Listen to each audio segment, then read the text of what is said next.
Mareykanka iyo Shiinaha mustaqbalka yaa hogaamin doona tartanka AI, yaa xakameynaya AI, sida loo heli karaa dheelitirnaan u dhaxaysa horumarinta AI iyo ilaalinta bulshada. Adigu maxaad u malaynaysaa? Asalaamu calaykum waraxmatullaahi tacaala wabarakaatuh.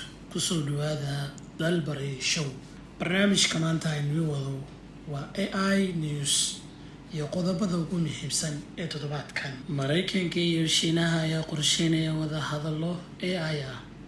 war muhiim ah oo toddobaadkan soo baxay ayaa sheegaya in Mareykanka iyo Shiinaha ay qorsheynayaan wada hadallo ku saabsan AI bisha September 2026.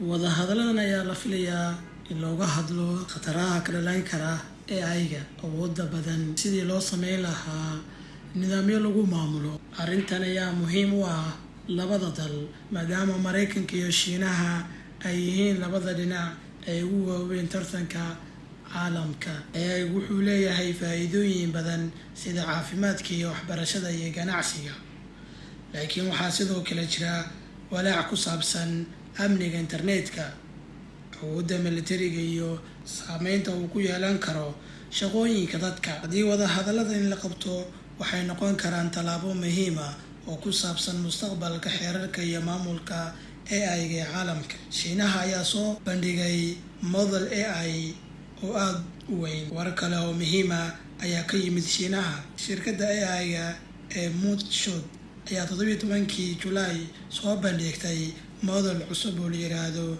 Kimi K3. ayaa sheegtay in shirkaddu ku tilmaamtay model-kan mid 2.8 trillion parameterska waa tirooyin ka caawinaya modelka inuu barto xogta uu fahmo qaabab kala duwan.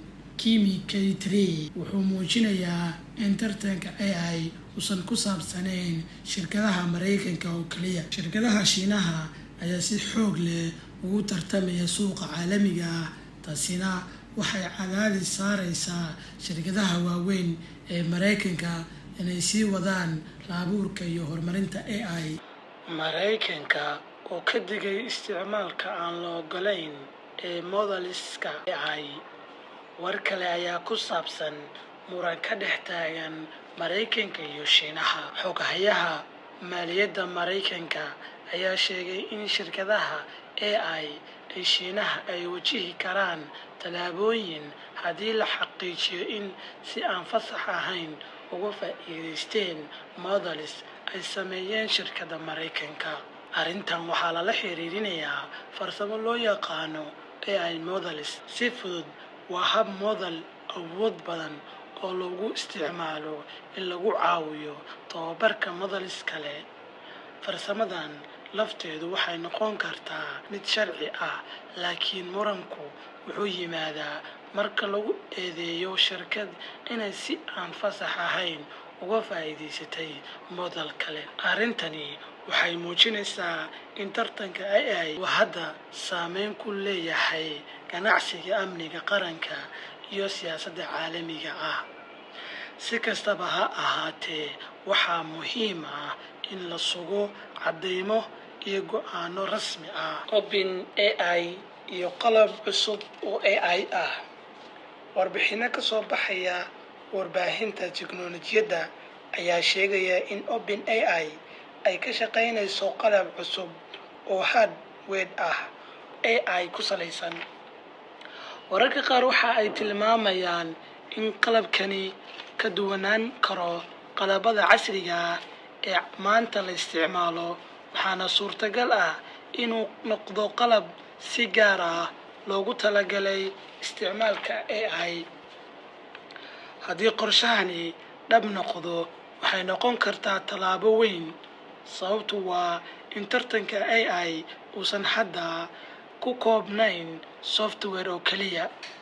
shirkaduhu waxay sidoo kale ku tartamayaan chips, data centers iyo qalab dadka si toos ah ugu isticmaali karaan AI. laakiin faahfaahinta qalabkan weli si buuxda looma xaqiijin. sidaas darteed, waxaa muhiim ah in la sugo war rasmi ah oo ka soo baxa OpenAI.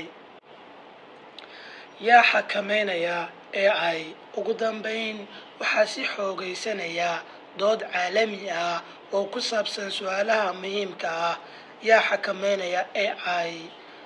AI ayaa si xawli ah u horumaraya. Shirkaduhuna waxa ay sameynayaan models awood badan. Dowlado badan ayaa isku dayaya inay sameeyaan sharciyo iyo nidaamyo lagu maamulo tiknoolajiyadan ka taageersan xeerarka adag. Waxay aaminsan yihiin AI-ga awoodda badan uu u baahan yahay kormeer si loo ilaaliyo amniga iyo xogta dadka. Laakiin dadka qaar waxa ay ka digayaan in sharciyo aad u adag ay yareyn karaan hal-abuurka iyo horumarka tiknoolajiyadda. Doodani waxa ay u baahan tahay inay sii socoto sanadada soo socda, maadaama AI uu saameyn ku yeelanayo shaqooyinka, waxbarashada, caafimaadka iyo ganacsiga. Su'aasha ugu weyn ayaa ah sidee loo ilaalin karaa dheelitirnaanta u dhaxaysa horumarinta AI iyo ilaalinta bulshada. Mahadsanid daawade.